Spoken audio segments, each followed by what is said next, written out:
Good morning, class. How are you all today? Great. Okay. So, how many of you would say either you or someone you know has a fear of flying? Okay. What if today I told you that you or the individual scared of flying is much more safer in that plane than you are sitting in this classroom right now, or than you are shopping in a grocery store? As of October 26 this year, over 35,000 humans have been killed, the cause relating to guns. Now that I've gathered your attention, I'm going to be discussing the gun control policy and why it needs to be changed and stricter. Hearing about school shootings and mass shootings has always been a fear of mine because I'm a student and in the public, we're all in the public constantly. So I've always found interest in researching it. We all think something like this can't happen in our hometown. In the survey, one of you responded and said you aren't aware of gun violence in your area. Well, you're wrong. A couple weeks ago, a young high schooler was shot and killed about 15 minutes away from this campus. You still don't think that's close enough to you? Well, in the spring, right across the road in my neighborhood, as we drove by, we witnessed a gun being pulled out and fired. Is that close enough for you? So today I'll be discussing the current gun control in public places and the problems with it, what strategies don't work, and how guns end up in the wrong hands. I'll discuss the opposing side's belief. Lastly, I'll give strategies that could help create a stricter gun control law, creating a safer society. Now let's discuss the current gun control in public places, why it doesn't work, and the results of it. According to an article on PA's gun laws, Axis 2023, written on the Griffiths Law Center. In order to obtain a gun, a background check is required, but this doesn't apply to long guns, including assault rifles. According to the Center for Disease Control, last at the September 19, 2023, PA has the 20th lowest gun death rate amongst the states. The state has made improvements to its gun control. However, much more can be done to protect the citizen from gun violence. According to a gun violence prevention article on the YPBS website, one of the missing pieces in the state's gun control policy is its focus on firearms secondhand markets.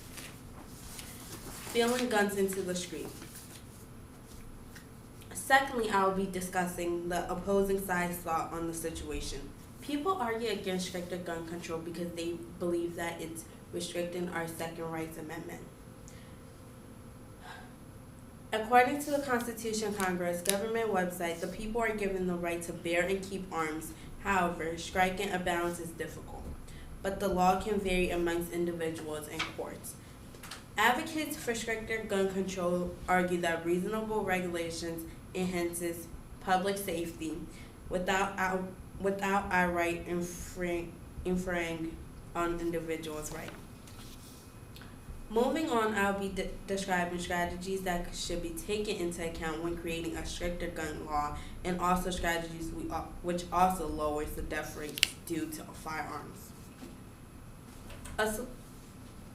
There is a cultural component and socioeconomic factors like inequality, poverty, and education and racial disparities, which leads to why humans escalate. In the survey, one of you said that the reasoning to the large gun violence that's happening around is poverty, and I agree with you on that. Part of the cost for interpersonal gun violence is racism, poverty, and lack of education system. According to the Educational Fund to Stop Gun Violence, to reduce interpersonal gun violence, access to education can be improved. Employment and social services can create more stable communities. Mental health support and community engagement are essential for holistic reduction in gun violence. Another solution to reduce the death rates and violence due to firearms is the red flag law, which allows temporary firearm removal from individuals if the people around them deem them to be a risk to themselves and others. According to an article on the YPBS website about PA's red flag law, a policy like this could have prevented mass shootings, like the one which took place 4th of July in Philadelphia, killing 5 individuals. District Attorney Larry Kressner believed that if the red flag law was put into place, the shooter family would have voiced their opinions on the shooter's different behavior change and how he was easily agitated. His rights to his firearm could have been taken away temporarily until we redeem his consciousness. So today we discussed our state current control gun law and its issue. I talked about the opposing sides' belief and their thoughts on this topic. Lastly, I mentioned strategies that we could take to create a stricter gun control and that our lawmakers could use when creating a stricter gun violence.